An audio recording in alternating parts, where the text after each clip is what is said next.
So far, I've covered all the land-based Exocraft in my other videos. While these all can function under or on top of water, they are not really intended for water-based exploration.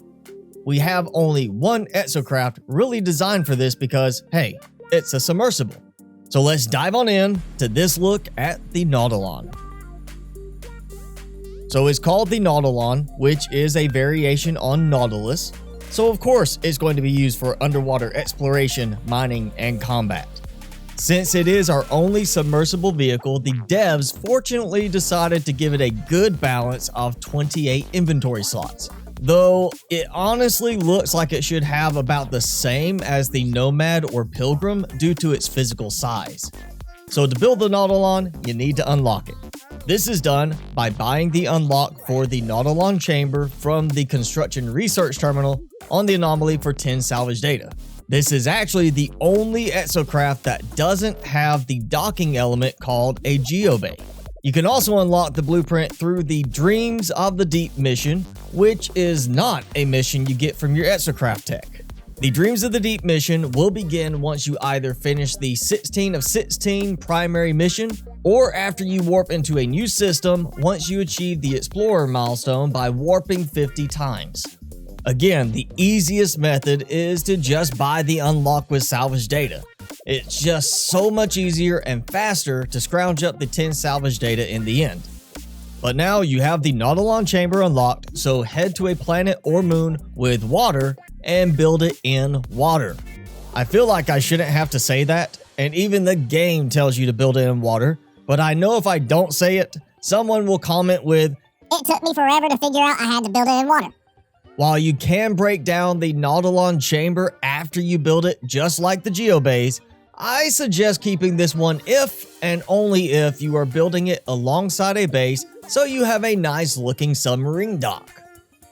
Obviously, the Nautilon works well in water and doesn't play well on land.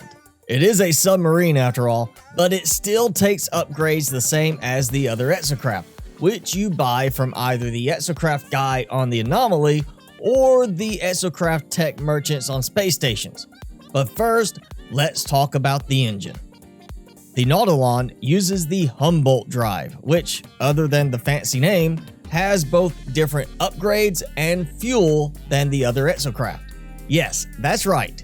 It uses different fuel than the other Exocraft engines. Both the Minotaur and standard Exocraft engines use carbon and oxygen-based fuel options. The Humboldt drive uses hydrothermal fuel cells instead, which are made using things you will be harvesting from underwater areas. I know you can get the blueprint for the hydrothermal fuel cells from manufacturing facilities, but I cannot honestly remember now if it unlocks automatically when you unlock the Nautilon. Second, I need to point out the problem with the mining laser, which is called the Tethys beam. As it stands, the Nautilon is the only Exocraft that cannot upgrade the laser. There are no Nautilon mining laser or Tethys beam upgrades at this time, and the standard Exocraft upgrades will not work with it. But that's not a problem, right? Well, no, it is a problem. There are plenty of resources underwater that require an advanced mining laser to harvest, and the Tethys beam won't work.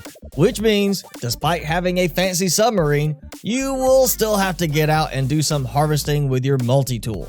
So, you may want to still add an underwater oxygen upgrade to your suit to increase your oxygen capacity when underwater. Despite the lack of upgrades, the Tethys beam does work well for combat purposes, so you can always forego the cannon to save even more room for storage. Beyond that, the Humboldt and cannon upgrades work as expected. I suggest loading up on the engine upgrades first and worry about the cannon upgrades later if at all.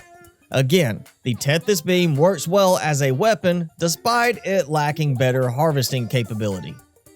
Now, is it just me, or does it seem backwards that we cannot even upgrade the Tethys beam to work like an advanced mining laser? I mean, 28 inventory slots leaves us a decent amount of storage, so why handicap our ability to harvest? Hopefully, you may be watching this at a point where we finally have that upgrade option added to the game, If not, then it still sucks. But in the end, the Nautilon does serve its purpose of letting us travel more easily underwater, harvest underwater slightly more easily, and most importantly, gives us a better way to replenish our oxygen for when we have to get out and do some work ourselves.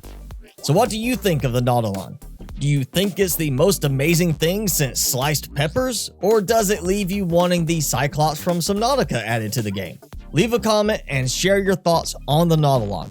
If you enjoyed this video, then you will probably like some of my other No Man's Sky guide videos, so give them a look and subscribe so you don't miss out in the future.